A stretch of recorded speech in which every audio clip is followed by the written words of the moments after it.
Thank you, everybody. Thank you.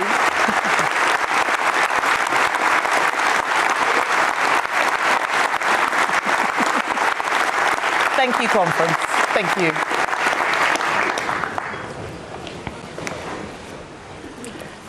Conservatives love Manchester. It is a great city of free trade and free thinking. 240 years ago, in the 1780s, this was still a small market town, but something was stirring, a spirit of enterprise that would turn Manchester into a global economic powerhouse. And it was back in the 1780s that the very first Jewish community was established in this city. A small group of families worshipping in a rented room in a back alley, just a short walk from where I am standing. And right from the very start, Jewish people have been part of the fabric of Manchester.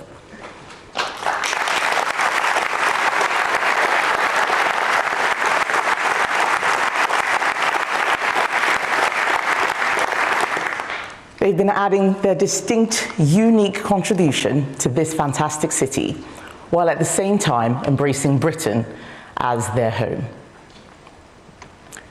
The horrific and despicable attack at Heaton Park Synagogue on Thursday has shocked us all. But for many in the Jewish community, it did not come as a surprise. Many have been living with a sense of rising dread that an attack like this was becoming inevitable. Yesterday, I met members of the congregation and visited the site of the attack. The strength of Manchester's Jewish community is humbling. Targeting the center of community life on the holiest day of the year was not just an attack on British Jews, it was an attack on all of us.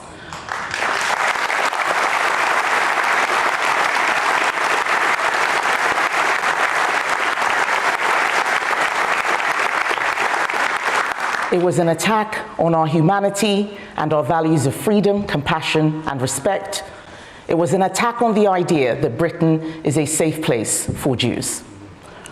On Yom Kippur, the Day of Atonement, Jews take time for introspection, to ask themselves, where have we gone wrong in the past, and what do we need to do to be better in the future? These are questions we urgently need to ask ourselves as a nation. Extremism has gone unchecked. You see it manifest in the shameful behavior on the streets of our cities, protests which are in fact carnivals of hatred directed at the Jewish homeland.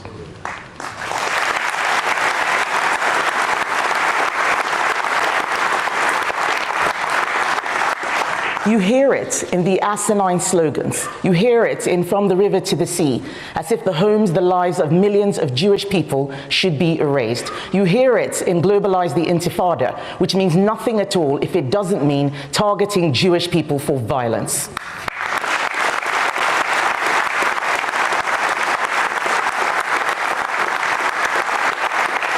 We have tolerated this in our country for too long.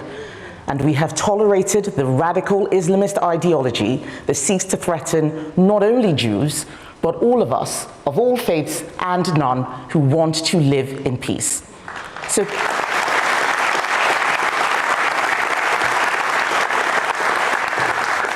the message from this conference, from this party, from every decent and right-thinking person in this country must be that we will not stand for it anymore.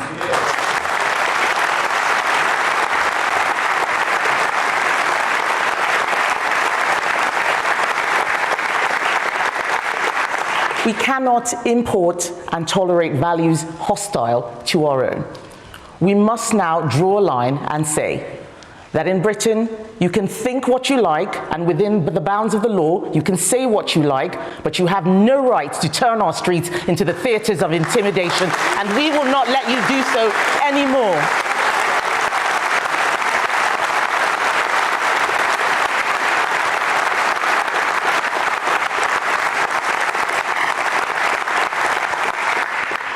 To our Jewish friends, we stand with you shoulder to shoulder.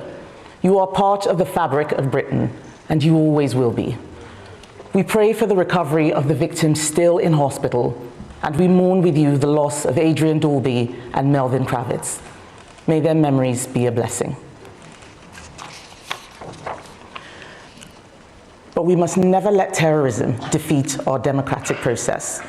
We must demonstrate that it is through political argument, not violence, that we reach our decisions and improve our country. We all know the scale of the challenge we face, the mountain we have to climb. Last year, the public sent us a clear message, one we could not mistake and which we will never forget. They want serious change, for politics to be done differently so our country can get back on track.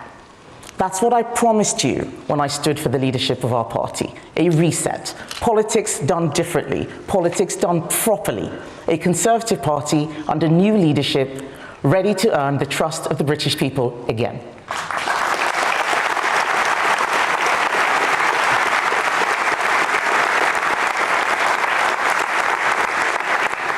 In the last 12 months, we started doing politics in a new way. No more making the announcement first and then working out the policy details second. No more thinking that we can leave quangos and bureaucrats to their own devices and then wonder why we don't see results. No more accepting that our laws can be used as a tool to subvert democratic decisions and basic common sense. An end, once and for all, to the drift of our institutions away from truth, honesty, and decency, and a return to values that define our country at its best. That's what this week is all about.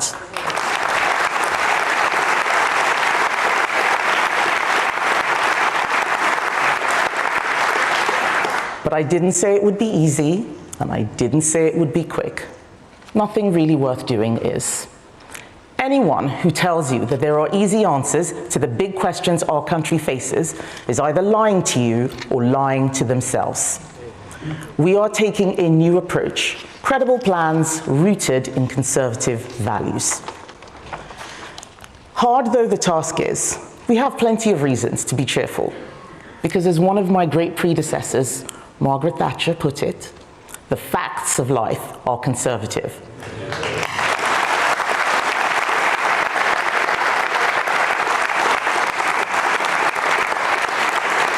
The facts of life are conservative, conference. The fact that countries, like families, have to live within their means. The fact that individuals know better than governments how best to spend their own money. The fact that freedom depends on order and only works under the rule of law. There is a gap for the responsible, optimistic, competent conservative approach, an approach rooted in values.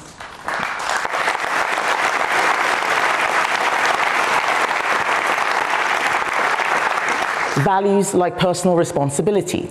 As my dad often said to me, only 20% of what happens to you is down to others. 80% is down to your actions and your choices. Like citizenship, a commitment to a country and the people in it. Family, in different shapes and sizes, the bedrock of social stability and the foundation of our society. Freedom, freedom to think, to speak, and to live as each of us chooses. These are the values of British people. They are crying out for a politics rooted in those values, which puts their needs first.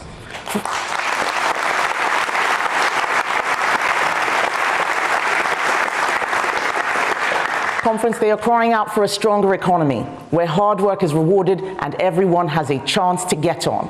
For stronger borders, where we control who comes here and can remove those with no right to stay. This is our political DNA as Conservatives. Our job is to prove to the country that we are the only party that can deliver it.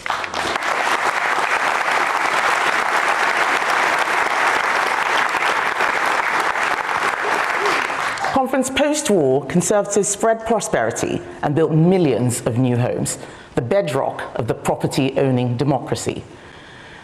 In the 1980s, Mrs. Thatcher broke the cycle of high inflation, low growth, and trade union strife, giving Britain back her national pride and economic strength. Labour accuse us of achieving nothing in the 14 years since 2010. I'll tell you what we did. Remember what we inherited from them back then. They spent all the money, sold the gold, piled up debt. Like every Labour government in history, they left unemployment higher than they found it. We were elected to fix it, and Conservatives got to work. We slashed the deficit every year so that when the pandemic hit, we had the means to weather the storm. We reformed our schools to put rigor back into the curriculum, and today a whole generation of young people will enter the world with better maths and literary skills than any generation before them.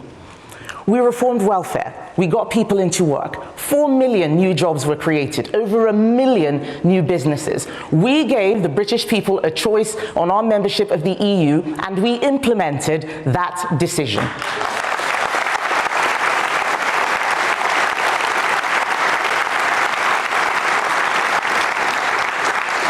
And what followed? The fastest vaccine rollout in the West. Billions of pounds worth of trade deals. No other party would have done these things, but they were right for our country, and we can all be proud of them.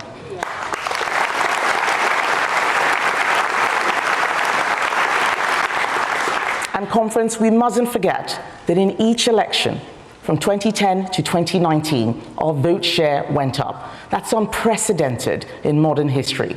And the British people don't get it wrong.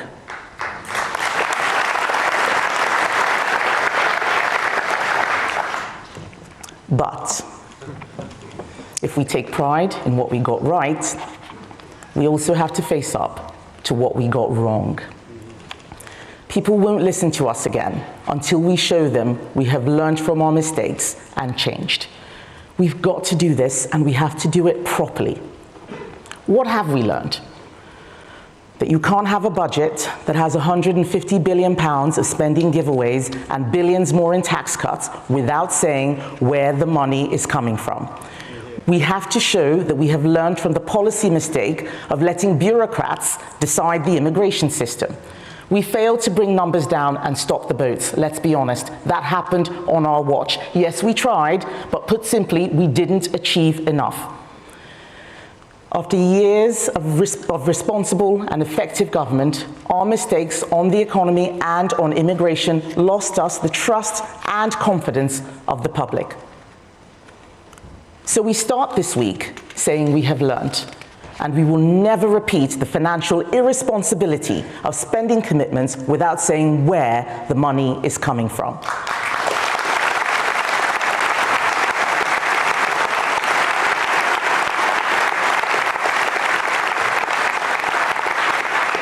Never again, conference. This week, we will set out how we have changed, how we will be different, and most importantly, how we will make a difference.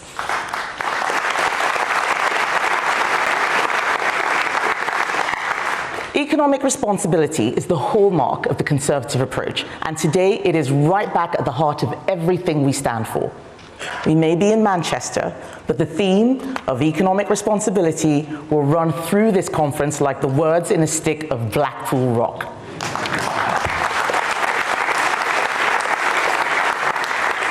There are two parts of our message at this conference: stronger economy, stronger borders. It is stronger borders that I want to talk to you about today.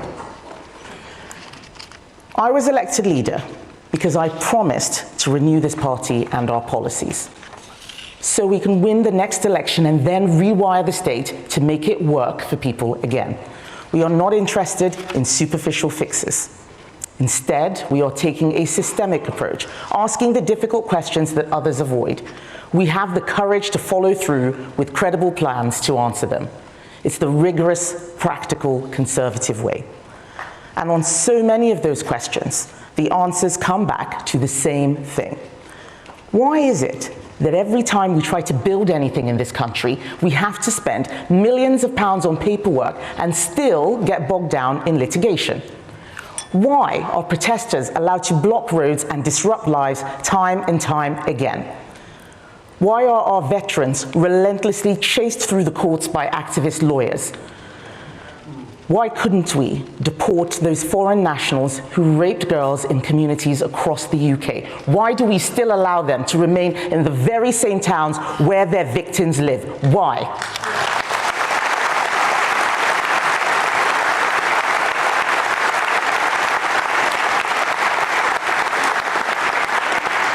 It is fundamental. Why can't we control our borders and remove those who need to go? All these questions boil down to who should make the laws that govern the United Kingdom. Conservatives believe it should be our sovereign parliament, accountable to the British people. The reality today is that this is simply not the case. I saw it again and again in government. So often we had the right instincts and the right policies, but our hands were tied by a system that frustrated democratic control. This use of litigation as a political weapon is what I call lawfare. Well-meaning treaties and statutes like the European Convention on Human Rights and the European Convention on Action Against Trafficking, drafted with the best of intentions in generations gone by, and more recent additions, like the Modern Slavery Act, are now being used in ways never intended by their original authors. What should be shields to protect the vulnerable have instead become swords to attack democratic decisions and frustrate common sense.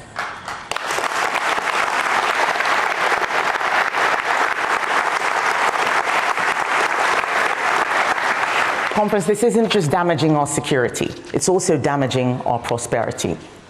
It is that whole system which we need to reform, and the place to start is the European Convention on Human Rights.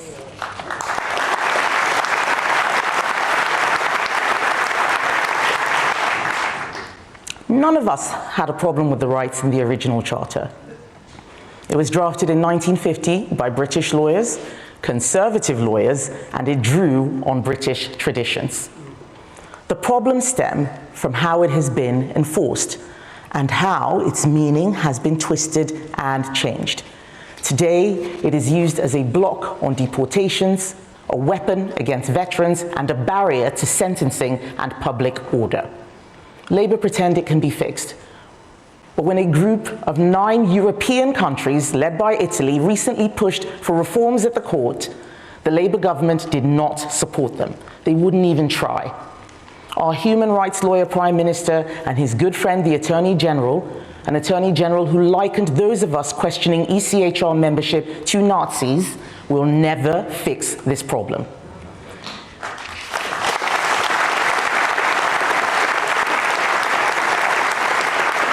Instead, Conference, they have gone in the opposite direction, paying to surrender British territory in the Chagos Islands and plotting to force everyone in this country to carry Starmer's digital ID. Conference, we will fight them every step of the way.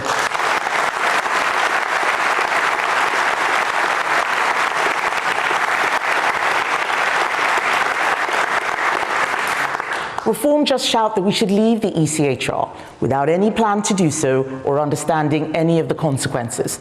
They are practicing that old failed politics I talked about, that politics of announcements without a plan. That is the way to chaos and failure. It is only the Conservatives who are taking the honest, responsible approach, prepared with a plan to deliver. To make sure we can strike at the root of the problem, we need to understand the full extent of the problem.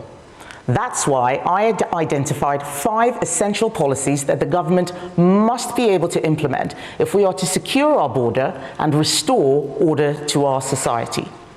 5 tests that a country has to pass to be truly sovereign. First, can we deport foreign criminals and those who are here illegally? Second, can we stop our veterans being harassed through the courts? Third, can we put British citizens first for social housing and public services? Fourth, can we make sure protests do not intimidate people or stop them living their lives? And finally, can we stop endless red tape and legal challenges just choking off economic growth?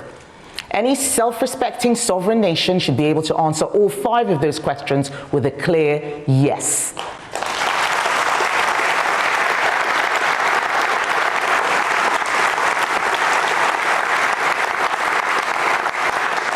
Conference, anything that is stopping us from doing so is a barrier we have to remove.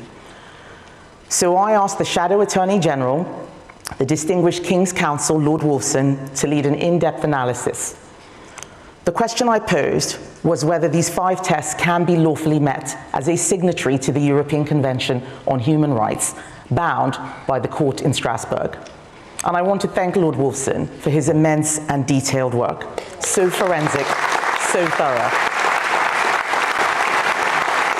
Thank you. In nearly 200 pages of legal advice, he has provided his answer. This is what he said. When it comes to control of our sovereign borders, preventing our military veterans from being pursued indefinitely, ensuring prison sentences are applied rigorously for serious crimes, stopping disruptive protests, or placing blanket restrictions on foreign nationals in terms of social housing and benefits, the only way such positions are feasible would be to leave the ECHR. And so to me and the Shadow Cabinet, the resulting policy decision is also clear. We must leave the ECHR and repeal the Human Rights Act.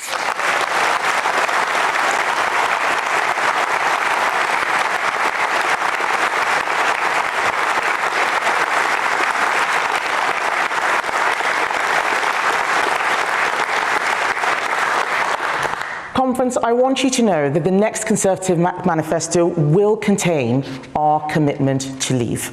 Leaving the convention is a necessary step, but it is not enough on its own to achieve our goals.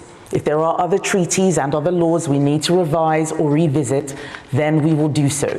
And we will do so in the same calm and responsible way, working out the detail before we rush to announce. The rights we enjoy did not come from the ECHR. They were there for hundreds of years in our common law. Parliament has legislated over centuries to reflect and protect our freedoms. Human rights in the United Kingdom did not start in 1998 with the Human Rights Act, and they will not end with it.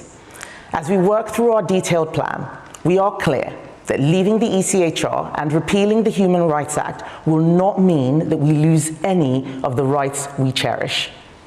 But this is the only way to end spurious legal claims from immigrants with dubious stories and excuses. This is the only way to allow a British government, the next Conservative government, to deliver a British borders plan in full.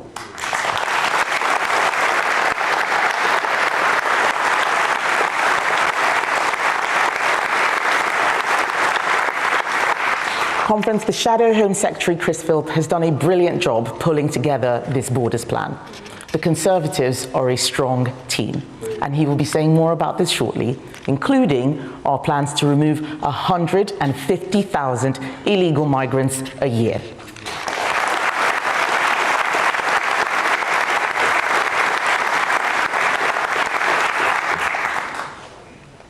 Lord Wolfson has also advised that leaving the ECHR is fully compatible with the Belfast Agreement, the Good Friday Agreement, but I know that there will be particular challenges in Northern Ireland. But difficulties are not a reason to avoid action. They are a reason to work harder to get it right. So, thank you.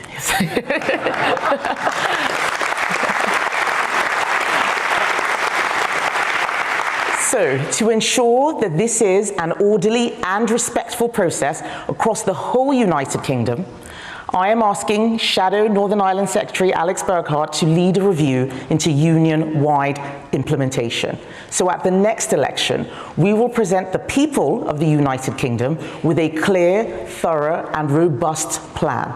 Not the vague mush that we see day in, day out from Labour, nor the vacuous posturing that we see day in, day out from Reform. Conference. You would have seen last week both Labour and Reform shouting at one another, trading insults instead of solutions. One flings around the word racist and will not be realistic about what is going wrong. The other whips up outrage, offering simplistic answers that will fall apart on first contact with reality. That is not serious politics.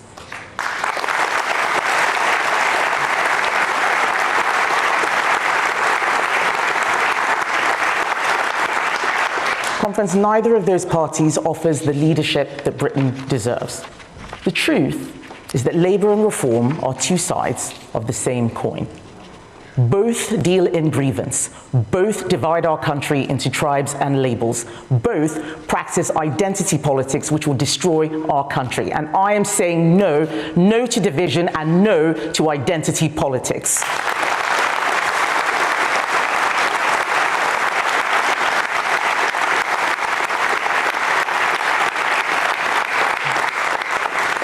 Conference, what Britain needs is national unity.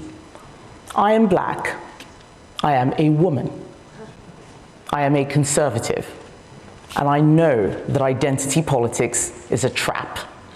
It reduces people to categories and then pits them against each other. But I am more than black, female, and even conservative. I am British.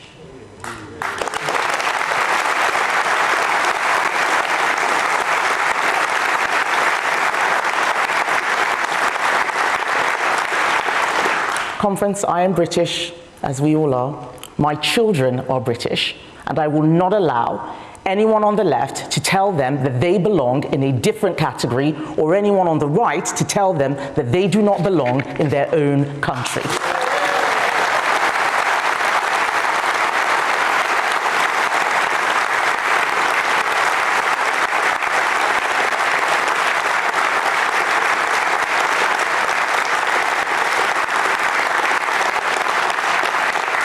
Yes, Britain is a multiracial country. That is part of our modern story. But it must never become a multicultural country where shared values dissolve, loyalty fragments, and we foment the homegrown terrorism that we saw on the streets of Manchester this week.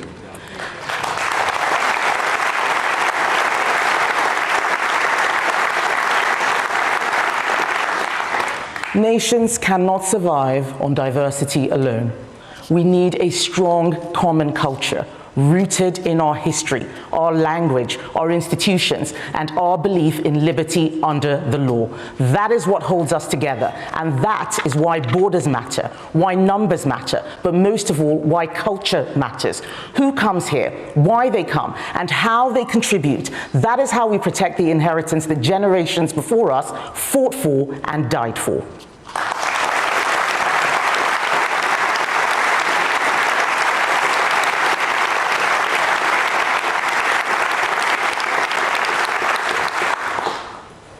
Britain needs deep change.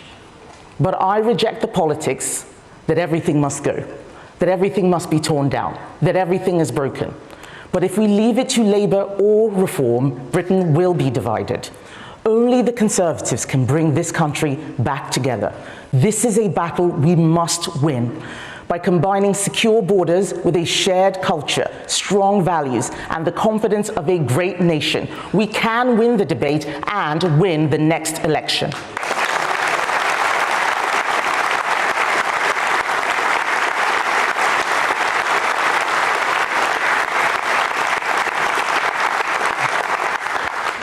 Conference, this is a party under new leadership and with a renewed purpose. We have listened, we have learned, and we have changed. Only Conservatives will tell you the truth. Only Conservatives will take the difficult decisions, do the hard work. Only Conservatives have the courage, the honesty, and the plan to strengthen our borders, restore our sovereignty, and rebuild our prosperity.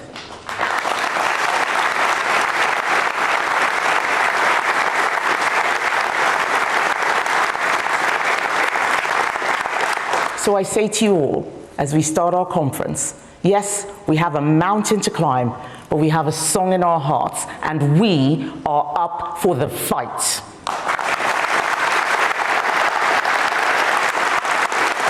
Thank you. Thank you.